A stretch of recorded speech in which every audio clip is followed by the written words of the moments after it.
કહેવત છે કે જે પોષતું તે મારતું. ટેકનોલોજીના કિસ્સામાં આવું જ કહી શકાય.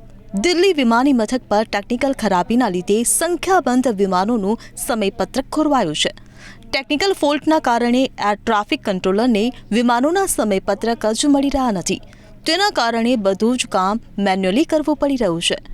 આ કારણે વિમાની સેવા પર ખૂબ જ અસર પડી રહી છે. દિલ્હી વિમાની મથક પર જાણે અંધાધૂંધી છવાઈ ગઈ છે.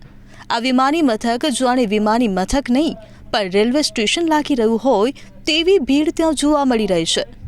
ગુરુવાર સાંજથી જ દિલ્હી વિમાની મથક પર આ પ્રકારની ટેકનિકલ ખરાબી જોવા મળી રહી છે. ફ્લાઇટ રાડાર 24.comના જણાવ્યા મુજબ ટેકનિકલ ખરાબીના કારણે ગુરુવારે 513 ફ્લાઇટમાં વિલંબ થયો હતો. અહેવાલ મુજબ ઓટોમેટિક મેસેજ સ્વિચ સિસ્ટમમાં તકલીફ આવી છે અને તેનું રિપેરિંગ કરીને સિસ્ટમ પૂર્વવત કરવાના પ્રયત્નો ચાલી રહ્યા છે. આ સિસ્ટમ પ્લેનના ટેકઓફ અને લેન્ડિંગની જાણકારી આપે છે. હવે આ સિસ્ટમના અભાવમાં એર ટ્રાફિક કંટ્રોલર આખી બધી કામગીરીને મેન્યુઅલી કરી રહ્યા છે. તેમણે મેન્યુઅલી ફ્લાઇટ શેડ્યુલ તૈયાર કરવું પડી રહ્યું છે. આખું દરેક કામ જે ઓટોમેશનથી થતું હતું તે દરેક કામ મેન્યુઅલી કરવાની ફરજ પડી છે, જેના લીધે દરેક વિમાન ઓછામાં ઓછા 50 મિનિટ મોડું ઉડી રહ્યું છે. આવું રવિવાર સુધી ચાલુ રહ્યું. તે કમસે કમ 1000 ફ્લાઇટ્સ પર તેની સીધી અસર પડશે તેમ માનવામાં આવે છે. આ આખા બનાવને ઓટોમેશનના સાઇડ ઇફેક્ટ્સ કહી શકાય છે. આ બનાવ બતાવે છે કે આખી કામગીરીનું ગમે તેટલું ઓટોમેશન કરો, પરંતુ તમારે માનવીય જરૂર તો પડવાની જ છે. ઓટોમેશનનો વિકલ્પ ઓટોબેક ન હોઈ શકે. જો કે દિલ્હી એરપોર્ટ પર થયું તે ભારતના બીજા કોઈ પણ એરપોર્ટ પર થઈ શકે. ઓટોમેશન ચોકસાઈ વધારે છે તો તેની સાથે સાથે તેના ભય સ્થાનો પણ છે. એક સમયે આખી સિસ્ટમ ફેલ જાય તો તેના કારણે હજારો ફ્લાઇટ્સ રદ થઈ શકે છે. આગામી દિવસોમાં ફ્લાઇટ રીશેડ્યુલ કરવાનો, વિલંબ થવાનો કે રદ કરવાનો આંકડો સતત વધતો જાય તો જરા પણ આશ્ચર્ય ન થવું જોઈએ.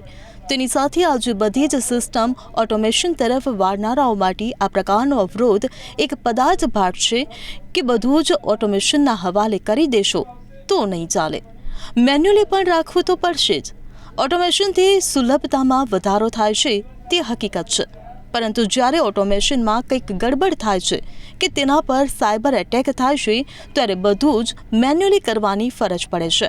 આવું ભાગ્યે જ થતું હોય છે, પરંતુ જવલ્લે જ બનતી ઘટના બધાને વધુ યાદ રહેતી હોય છે. અકસ્માત પણ જવલ્લે જ થતો હોય છે, પરંતુ મગજ પર તેની છાપ ઘાતક હોય છે. આ પહેલાં ભારતમાં 19 જુલાઈ 2024ના રોજ ઘણા વિમાની મથકો પર ચેક ઇન બોર્ડિંગ સિસ્ટમમાં ટેકનિકલ અવરોધ આવ્યો હતો.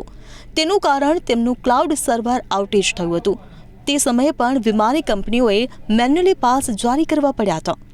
વિવિધ એરપોર્ટ પર આ જ પ્રકારની ભીડ સર્જાઈ હતી, જેના કારણે અકળાયેલા કેટલાય મુસાફરો કહેતા હતા કે આના કરતાં તો ટ્રેન સારી.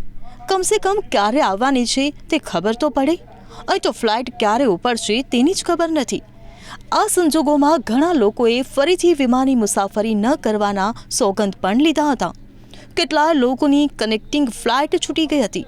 લોકોએ ખાસું નુકસાન પણ સહન કરવું પડ્યું હતું. પણ લોકોની યાદશક્તિ ટૂંકી હોય છે. થોડો સમય થાય એટલે તે ઘટના ભૂલી જાય છે.